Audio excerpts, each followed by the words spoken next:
اللہ تبارک و تعالیٰ کی ذات ہمیں پیدا بھی کرنے والی ہے، ہمیں رزق بھی دینے والی ہے۔ اس نے کس کی قسمت مقدر میں کیا رکھا ہے وہی جانتا ہے۔ انسان اپنی طرف سے کوتاہی نہ کرے، نیگلیجنس نہ کرے، جو خدا داد صلاحیتیں ہیں ان کو استعمال کر کے اپنے لیے دنیا کی زندگی کو سنوارنے کے لیے رزق حلال کے ذرائع تلاش کرے۔ اس کے بعد جو اللہ تبارک و تعالی دیتے ہیں اس پر راضی اور خوش ہو۔ لیکن عموماً آج کی بات نہیں، یہ اس دنیا کے معرض وجود میں آتے ہی سلسلہ شروع ہوا۔ میں قرآن سے آپ کو آگے چل کے مثال دوں گا، بلکہ اس سے بھی آگے چلیں۔ ابھی اللہ تعالیٰ نے حضرت آدم علیہ السلام کی تخلیق کی فرمائی تھی اور وہ جنت میں رہ رہے تھے، ابھی دنیا کا سلسلہ بھی شروع نہیں ہوا تھا، اس وقت بھی اس بیماری کا وجود تھا۔ مثلا علماء نے لکھا کہ یہ جو اسد کی بیماری ہے، پہلے تو میں یہ عرض کر دوں کہ اسد ہے کیا۔ اب دنیا کے اندر مثال کے طور پر آپ دیکھیں، جو کچھ اللہ تعالیٰ نے آپ کو دیا ہے، بے شمار لوگ ہوں گے جن کا گھر آپ سے اچھا ہے، جن کی گاڑی آپ سے اچھی، جن کا بینک بیلنس آپ سے زیادہ، جن کی زمینیں آپ سے زیادہ، یا کوئی اور نعمت ان کو ملی ہے، کسی کی اولاد زیادہ، کسی کی خوبصورتی زیادہ۔ یہ تو دنیا کا سلسلہ ہے۔ اب انسان جب اپنے سے اوپر کسی کو دیکھے تو اس کے اندر آگ لگ جائے، ایک جلن پیدا ہونی شروع ہو جائے، اور پھر آگے چل کے اس کی دو قسمیں ہو جاتی ہیں۔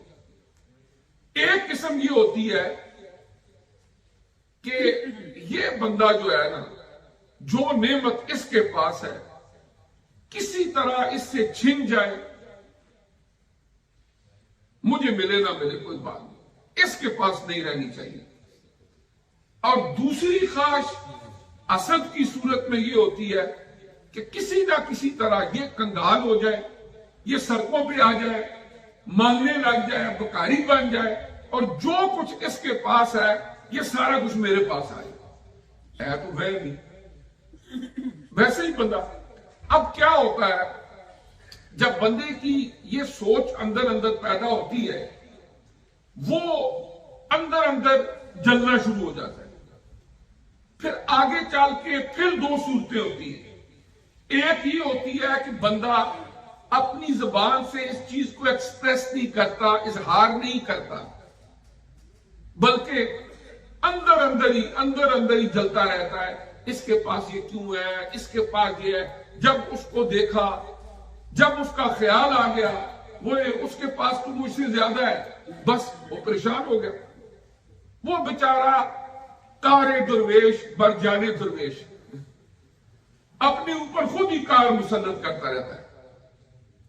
پھر آگے دوسری صورت کیا ہوتی ہے، اگلی سٹیج میں وہ اپنی زبان سے اظہار بھی کرنا شروع کر دیتا ہے، بلا وجہ اس کی برائیاں بیان کرنی شروع کر دی، یا کوئی عملی اقدامات اٹھانے شروع کر دیے کہ کسی نہ کسی طرح اس کو نقصان پہنچے، اور جو اس کے پاس ہے اگر میرے پاس نہیں ہے تو یہ بھی استعمال نہ کر سکے۔ اور اس حسد کی وجہ سے بسا اوقات اس زمین کے اوپر خون خرابہ ہوتا ہے، لڑائیاں جھگڑے ہوتے ہیں، فسادات ہوتے ہیں۔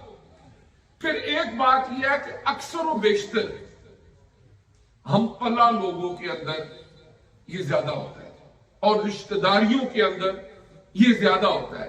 میں ایک مثال دیتا ہوں کہ اگر کسی ملک کا بہت بڑا بادشاہ ہے، بہت بڑے پیلس میں رہتا ہے، ہمیں پتہ ہے جناب کہ قطر کے اندر آبادی ان کی صرف کوئی 30 لاکھ کے قریب ہے، لیکن وہاں کے جو حکمران ہیں بہت چھائی زندگی گزارتے ہیں۔ آج کا تو فیفا ورلڈ کپ بھی ہو رہا ہے، آپ دیکھتے ہیں ٹی وی کے اوپر، بڑے وہاں پر زندگی گزار رہے ہیں۔ آپ کے دل میں حسد پیدا نہیں ہوگا کہ میں بھی قطر کے حکمران جیسی مجھے بھی مال مل جائے، لیکن اپنا بھائی، دوست، گاؤں کا بندہ یا قریبی، وہ جب آپ سے آگے بڑھے گا تو دل کے اندر حسد کے جذبات پیدا ہوں۔ یعنی ہم پناہ لوگوں میں، بلڈ ریلیشنز میں یہ بیماری زیادہ بڑھتی ہے، جو دنیا کی تاریخ کے کئی صفحات اس کے اوپر گواہ ہے۔ اب پھر کیا ہے کہ جب یہ بیماری آگے بڑھتی چلی جاتی ہے تو انسان کے دل کے اندر شیطان اور اس کا نفس وہ کچھ ایسے جذبے پیدا کر دیتا ہے جو بڑے گنونے بھی ہوتے ہیں اور نیگیٹو بھی ہوتے ہیں۔ پھر اس کے نتیجے کے اندر میں جو عرض کر رہا تھا کہ لڑائیاں، جھگڑے، فسادات ہوتے ہیں۔ اب اسلامک پوائنٹ آف ویو سے اگر آپ دیکھیں، پہلی چیز، ہمیں پیدا کرنے والی اللہ کی ذات، رازق وہ ہے، ہمارا اس پر یقین ہے۔ اب اپنے سے آقا علیہ الصلوۃ والسلام نے فرمایا، مالی لحاظ سے اور دنیاوی لحاظ سے اپنے سے نیچے والے کو دیکھو۔ ایک اتنا خوبصورت فارمولہ ہے۔ مثال کے طور پر آپ جو کچھ اللہ نے آپ کو دیا ہے، ہر آدمی کے پاس اس کی اللہ کی عطا ہے، جو کچھ اللہ نے آپ کو دیا ہے، آپ ایک نظر بیک ہوم اپنے گاؤں پر ڈالیں یا کچھ غریب علاقوں میں ڈالیں، یہاں ہی دیکھیں کچھ لوگ ہیں جن کے پاس اپنا گاڑی نہیں ہے، وہ رینٹ پہ رہ رہے ہیں۔ کچھ لوگ وہ ہیں کہ وہ معذور ہیں، کچھ کرنے کے قابل نہیں ہے، صحت اچھی نہیں ہے۔ اللہ نے آپ کو گھر بھی دیا ہے، بچے بھی دیے ہیں، صحت بھی دی ہوئی ہے، تو جب اپنے سے نیچے والے کو دیکھو گے تو تمہارے اندر شکر کا جذبہ پیدا ہوگا، اور جب اپنے والے سے اوپر کو دیکھ کے کڑتے رہو گے، جلتے رہو گے، تو مفت کا عذاب اپنے ہاتھوں سے اپنے اوپر مسلط کر دو۔ اس کا نتیجہ کیا نکلے گا؟ نفسیاتی بیماریاں آپ کو گھیر لیں گی۔ آپ رات کو سوئیں گے، پاسا پلٹیں گے، پھر یاد آئے گا میرے پاس کم ہے، اس کے پاس زیادہ ہے، آپ سکون کی نیند بھی نہیں سو سکیں گے۔ یہ اتنی بری بیماری ہے۔ اور قرآن پاک میں اللہ تبارک و تعالی نے ہمیں حکم دیا، آقا علیہ السلام کو فرمایا، قل اعوذ برب الفلق، اور اسی سورت کی 5ویں آیت، وَمِن شَرِّ حَاسِدٍ إِذَا حَسَدَ، اور پھر اور بھی قرآن پاک میں کئی مقامات پر اللہ تعالیٰ نے حسد کا ذکر فرمایا۔ سورہ البقرہ آیت نمبر 109، اللہ پاک نے ارشاد فرمایا، حَسَدًا مِّنْ عِنْدِ أَنفُسِهِمْ، کہ یہ اپنی طرف سے دلوں کے اندر حسد کی وجہ سے آپ کی مخالفت کر رہے۔ اسی طرح اللہ تبارک و تعالی نے سورہ النساء کی آیت نمبر 54 میں فرمایا، ام یحسدون الناس علی ما آتاهم اللہ من فضلہ، کہ لوگ حسد کرتے ہیں اس پر اللہ تعالیٰ نے جنہیں اپنے فضل سے عطا فرمایا۔ یعنی جو کچھ اللہ تعالیٰ عطا فرماتا ہے کسی کو، وہ علم ہو، وہ دولت ہو، وہ اولاد ہو، وہ حسن ہو، وہ صحت ہو، یہ اللہ تعالیٰ کی ساری نعمتیں۔ ایک آدمی فرض کیا قدرت کا نظام ہے، اس کی اولاد نہیں ہے، اب کسی دوسرے بھائی یا عزیز کی اولاد ہے تو ہر وقت اسی حسد میں ہی کہ میری کیوں نہیں ہے، اس کی کیوں ہے، اسی حسد میں ہی اپنے آپ کو جلاتا رہے۔ بلکہ کئی ایسے واقعات دیکھنے میں آتے ہیں، عورتوں کے اندر بھی، مردوں کے اندر بھی، کہ چھوٹے بچوں تک کو قتل کر دیا گیا ہے اس حسد کی وجہ سے کہ میرا نہیں ہے تو اس کا کیوں ہے۔ اب اس کے بعد یہ ہے کہ اللہ تبارک و تعالی نے قرآن پاک میں ہمیں کچھ مثالیں ارشاد فرمائیں۔ حضور علیہ الصلوۃ والسلام نے حسد سے بچنے کے لیے ارشادات فرمائے۔ سنن نسائی شریف کی ایک حدیث مبارکہ ہے، حدیث نمبر 2912، 2912 نمبر حدیث مبارکہ ہے۔ حضرت امام نسائی رحمۃ اللہ تعالی علیہ نے اس کو روایت کیا ہے سنن نسائی کے اندر، کہ کسی بندے کے دل میں ایمان اور حسد جمع نہیں ہو سکتا۔ اللہ نے ہمیں دل ایک ہی دیا ہے نا، حضور علیہ السلام نے فرمایا کہ حسد اور ایمان کسی ایک دل کے اندر جمع نہیں ہو سکتا کہ بندہ سوچے کہ میں اللہ کی مخلوق کے ساتھ حسد بھی کروں، بلکہ یہاں پر ایک اور بات میں عرض کر دوں کہ جو دینی معاملات ہوتے ہیں ان کے اندر فرمایا فاستبقوا الخیرات، نیکیوں میں ایک دوسرے سے آگے بڑھو۔ مثال کے طور پر ہمارا ایک بھائی ہے، وہ 5 وقت کا نمازی ہے، ہم میں سے کوئی بندہ ہے وہ نماز نہیں پڑھتا، تو اس میں حکم یہ ہے کہ تم تہجد بھی پڑھو، اوابین بھی پڑھو، کہ میں نے 5 نمازیں ہی نہیں پڑھنی، میں نے تہجد بھی پڑھنے ہیں اٹھ کے، میں نے اوابین بھی پڑھنے ہیں، اس سے آگے بڑھنا ہے، نیکیوں میں آگے بڑھنے کا حکم دیا گیا ہے۔ اور پھر اگر کسی کے پاس ایسی نعمت ہو کہ جو کسی آدمی کو اچھی لگے تو وہ اللہ سے دعا کرے، اے اللہ تو بڑا کریم ہے، مجھے بھی یہ نعمت عطا فرما دے، اس کے ساتھ حسد بغض رکھے بغیر، اس کو رشک کہا جاتا ہے، اس کی اجازت ہے۔ لیکن کچھ صورتیں وہ ہوتی ہیں جس میں رشک کرنا بھی جائز نہیں۔ مثلا ایک بندے کو اللہ تعالیٰ نے دنیا کا مال و دولت دیا، وہ اس میں سے زکوٰۃ بھی خدا نہ خواستہ نہیں دیتا، اللہ کے راستے میں بھی خرچ نہیں کرتا، اس کو صرف تکبر کا ذریعہ بنایا ہوا ہے، عیاشی اور فحاشی کا ذریعہ بنایا ہوا ہے، تو ایسے حالات کے اندر کوئی بندہ رش کرے، خود وہ بندہ نیکی کے راستے پر ہے، اے اللہ پاک مجھے بھی ایسے ہی کر دے، اس کی بھی اجازت نہیں ہے۔ اس لیے نہیں ہے کہ وہ دولت اس کے لیے وبال ہے، یہ تو 4 دن کی زندگی ہے، پھر اس کے لیے ایک اندھیری رات ہے۔ ایسی دولت پر رش کرنا بھی جائز نہیں ہے۔ ہاں اگر کوئی بندہ ہے وہ اللہ تعالیٰ کے راستے میں خرچ کرتا ہے،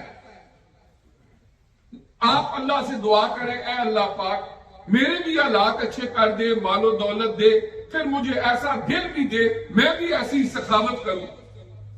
میں جب ہم مسجد بن رہی تھی تو یہ کارپٹ جس پہ آپ بیٹھے ہوئے ہیں، ہمارے یہاں ایک دوست ہے، لوٹن سے ہی کارپٹ کا کام کرتے ہیں ماشاءاللہ، انہوں نے جب وہ کہتے ہیں کہ میں جب بالکل چھوٹا تھا، چند دنوں کا یا چند ماہ کا، تو اس دوران میری والدہ کی ڈیتھ ہو گئی تھی۔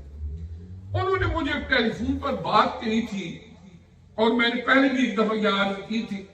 انہوں نے کہا کہ ایک تو یہ ہے کہ آپ نے میرا نام نہیں لینا، اور دوسری بات یہ ہے کہ میری والدہ صاحبہ کے لیے دعا کرنا، اللہ تبارک و تعالی ان کو اس کا اجر و ثواب پہنچائے۔ نمبر 2 انہوں نے یہ مجھے کہا کہ کچھ لوگ وہ ہیں کہ جنہیں اللہ نے بہت کچھ دیا ہوا ہے، لیکن اپنے ماں باپ جو دنیا سے چلے بھی گئے ہیں، وہ مائیں انہیں بلا چکے ہیں، وہ اپنے للو تللو میں پڑے ہوئے ہیں، ان کے لیے انہیں دعائیں مغفرت کرنے اور ایصال ثواب کی بھی توفیق نہیں ہے، جبکہ اللہ نے انہیں بہت کچھ دیا ہوا ہے، اور اس کا اجر و ثواب ان ساری ماؤں کو بھی پہنچے کہ جو دنیا سے چلی گئی ہیں اور اولادوں کے پاس ہے بھی، لیکن وہ اپنے ماں باپ کے لیے ایصال ثواب نہیں کرتے۔ یعنی جو لوگ اللہ تعالیٰ نے انہیں مال و دولت سے نوازا اور دنیا کی زندگی کے اندر صرف کیا ہے، اچھی گاڑی، اچھا گھر، خدا نہ خواستہ عیاشیاں فحاشیاں اور تکبر، اپنے آپ کو جی میں بڑا ہوں میں بڑا ہوں، اب یہ کوئی دینی رستہ تو نہیں ہے۔ اب کیا ہے کہ ایک بندہ فخر اپنی طرف سے رش کرے کہ اے اللہ تبارک و تعالیٰ مجھے بھی ایسا بنا دے، کیوں؟ اس کی بھی اجازت نہیں ہے۔ ہاں کوئی نیک بندہ ہے، اس کی نیکی کو دیکھ کے، سخاوت کو دیکھ کے یہ عرض کرنا ہے، اللہ پاک مجھے بھی اس نعمت سے نواز تاکہ میں بھی تیرے راستے کے اندر خرچ کروں، اس کو رش کہا جاتا ہے اور اس کی اجازت ہے۔ سنن ترمذی شریف کی ایک حدیث ہے، حضور علیہ السلام نے فرمایا کہ تمہاری طرف پچھلی قوموں کی برائیاں حسد اور بغض سرایت کر آئیں گی، جو تمہیں مونڈ ڈالے گی، جس طرح بالوں کو نہیں مونڈتے، مونڈ ڈالے گی. پھر آپ نے فرمایا میں نہیں کہتا کہ یہ بالوں کو مونڈے گی بلکہ یہ تمہارے دین کو مونڈ ڈالے گی. یہ سنن ترمذی شریف کی حدیث نمبر 2510 2510 نمبر حدیث مبارکہ ہے کہ حسد اور بغض آپ نے فرمایا یہ ایسی بیماریاں جو پہلی قوموں میں بھی تھی. اہل ایمان کو فرمایا گیا کہ تمہیں زیب نہیں دیتا کہ تم ان کا شکار ہو، یہ تمہارے دین کا ستیہ ناش کر کے رکھ دیں گے. اور جس طرح نبی کریم علیہ السلام کی حدیث مبارکہ جو عرض کیا کہ ایمان اور حسد یہ ایک دل کے اندر جمع نہیں ہو سکتی، یا ایمان ہوگا اور یا حسد ہوگا. اور صحیح بخاری میں حضور صلی اللہ علیہ وسلم کی حدیث مبارکہ 5025 5025 حدیث نمبر ہے بخاری شریف کی. حضور علیہ السلام نے فرمایا کہ 2 آدمیوں پر رشک کرنا جائز ہے. 2 آدمیوں پر، یعنی رشک کا مطلب ہوتا ہے کہ بندہ یہ سوچے کہ اللہ نے اس کو یہ نعمت دی ہے یا اللہ مجھے بھی دے، اس کو رشک کہتے ہیں. ایک وہ جس کو اللہ نے قرآن دیا ہو اور وہ راتوں کو بھی اس کی تلاوت کرتا ہو، اس پر عمل کرتا ہو. اور دوسرا وہ شخص جس کو اللہ نے مال دیا ہو اور وہ دن کو بھی اور رات کو بھی اس مال کو اللہ کے راستے میں خرچ کرتا ہو. فرمایا یہ دونوں لوگ جو ہے نا، ان پر رشک کرنا حضور نبی کریم صلی اللہ علیہ وآلہ وسلم نے فرمایا کہ یہ جائز ہے. ایک آدمی قرآن کی تلاوت کثرت سے کرتا ہے، تم کہو کہ یا اللہ مجھے بھی توفیق دے اور تم بھی زیادہ سے زیادہ قرآن پڑھو.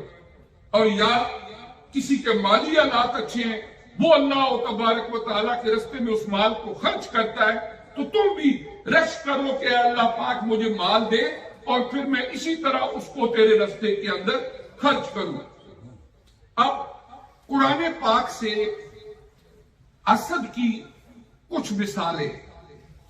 مثلا سب سے پہلا ابلیس، اس کا حضرت انسان سے حسد.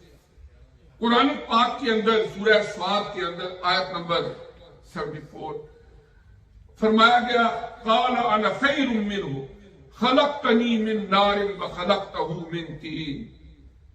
اس نے کیا کہا؟ انا خیر منہ، میں اس سے بہتر ہوں. تو نے مجھے آگ سے بنایا، انسان کو مٹی سے بنایا. اب اس کے اندر حضرت آدم علیہ السلام کی اس عظمت کو دیکھ کے حسد اور بغض کے جذبات پیدا ہو گئے. پھر اس کا نتیجہ کیا نکلا؟ اس کا نتیجہ یہ نکلا راندہ درگاہ ہو گیا. اللہ نے اپنی بارگاہ خود سے نکال دیا اور قیامت تک لعنت کا طوق اس کے گلے کا ہار بن گیا. لعنت اس پر قیامت تک پڑتی رہے گی، جبکہ وہ معلم الملائکہ تھا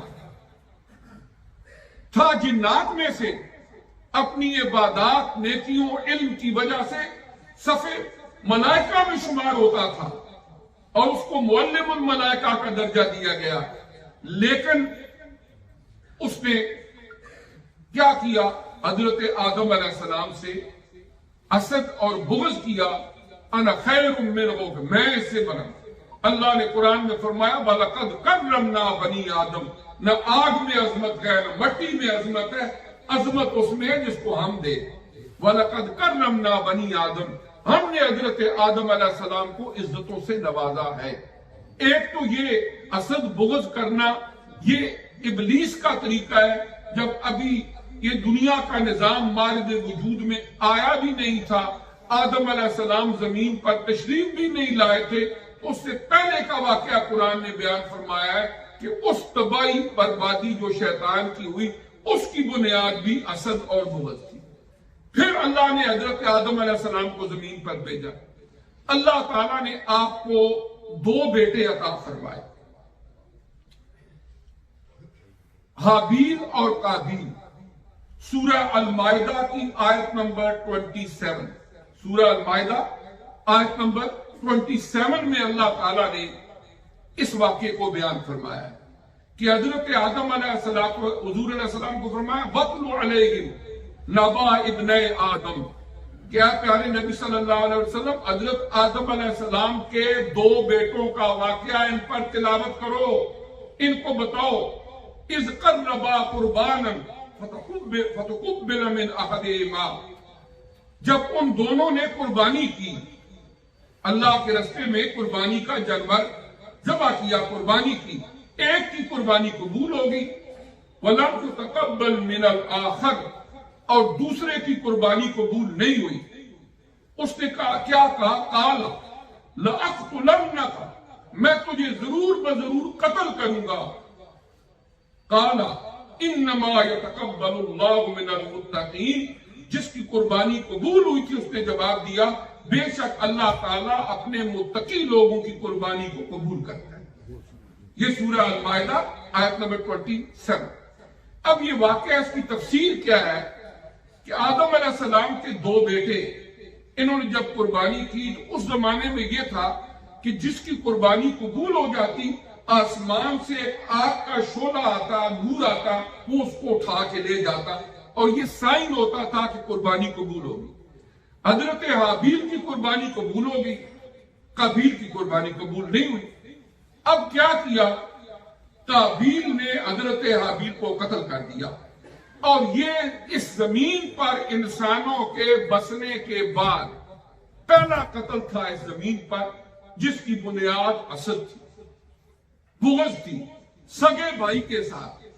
جس طرح میں عرض پہلے بھی کر رہا تھا کہ یہ حسد کی جو بیماری ہے، اپنے آپ کو مفت کی ٹینشنوں کے اندر، مصیبتوں کے اندر، پریشانیوں کے اندر مبتلا کرنا. اللہ نے آپ کو جو کچھ دیا ہوا ہے، کیا ہم اس قابل ہیں، میں اس قابل، آپ اس قابل، اس پر اس کا شکر ادا کر سکیں؟ اس کا تو ہم شکر ادا نہ کریں اور دوسرے کو دیکھیں، فلاں کی گاڑی بڑی، فلاں نے فلاں جگہ گھر بنا لیا ہے، فلاں کا بینک بیلنس زیادہ ہے، اس کا بزنس زیادہ ہے، اس کا زیادہ ہے، اللہ اس کو نصیب کرے. جو کچھ اللہ نے آپ کو دیا ہے، صحت دی ہے، تندرستی دی ہے، عقل و فکر دی ہے، مزید محنت کرو، اللہ تمہیں بھی دے. لیکن دوسرے کو دیکھ دیکھ کے جلتے رہنا، یہ ایسی وبا، ایسی بیماری ہے خصوصاً مسلمان معاشروں کے اندر کہ جو نظر بھی نہیں آتی، لیکن اس کے باوجود بے شمار قسم کے فتنے، فساد، لڑائیاں، جھگڑے، قتل، غارت، خون خرابہ ان کی وجہ سے ہوتا ہے. اور ہمارا دین اسلام ہمیں پرسکون معاشرہ تشکیل دینے کے لیے اپنے اندر کے جو جذبات ہیں، احساسات ہیں، جو ہماری فیلنگز ہیں، سینٹیمنٹس ہیں، ان کو کنٹرول کرنے کا بھی حکم دیتا ہے. وَمِن شَرِّ حَاسِدٍ إِذَا حَسَدَ، اور میں پناہ مانگتا ہوں حسد کرنے والے کے شر سے جبکہ وہ حسد کر رہا ہو. اس طرح قرآن پاک نے اس واقعے کو بیان فرمایا. پھر دوسرا واقعہ قرآن پاک کے اندر سورہ یوسف، اس کے اندر خاصا ایسا حضرت یوسف علیہ السلام کا واقعہ ہے. حضرت یوسف علیہ السلام کے بھائی حضرت یوسف علیہ السلام سے حسد کرتے تھے. اللہ تعالیٰ نے ان کو جن خوبیوں سے نوازا تھا، حضرت یعقوب علیہ السلام ان سے پیار کرتے تھے، اور دوسرے بھائی انہوں نے سوچا کہ یہ ان سے زیادہ پیار کرتے ہیں، لہذا لے گئے بہانے ہیلے سے اور جا کے کنویں میں پھینک آئے. واپس آ کے کہا جی بیریا آیا تھا، وہ ان کو کھا گیا، یہ ان کی قمیض ہے، یہ اس کے اوپر خون لگا ہوا ہے. وہ قرآن میں ایک تفصیلی واقعہ ہے، آپ نے بارہ سنا بھی ہوگا. لیکن اس کی بنیاد کیا تھی؟ بنیاد حسد تھی. یعنی حضرت یوسف علیہ السلام کا واقعہ اللہ نے قرآن میں بیان فرمایا ہماری ہدایت کے لیے کہ ہم اپنے بھائیوں کے ساتھ حسد و بغض نہ رکھیں. کوئی ہم سے اچھی حالت میں ہے تو اللہ سے یہ دعا ضرور کریں، اگر کوئی کمی ہے تو اللہ پاک ہماری بھی پوری فرما. لیکن یہ کہ ان سے یہ نعمت چھن جائے، ہمیں ملے یا نہ ملے، یا دوسری صورت کہ کسی طرح اس سے چھن کے مجھے مل جائے اور وہ کنگال ہو جائے، یہ دونوں صورتیں جو ہے نا حسد کی، یہ بہت خطرناک ہے. جس وقت تک زبان تک بات نہیں آتی اور عمل تک بات نہیں آتی، اس وقت تک تو کارے درویش بن جانے درویش، بندہ اندر اندر ہی کڑ کڑ کے اپنے آپ کو جلاتا رہتا ہے، اپنے آپ کو نیند خراب کرتا ہے،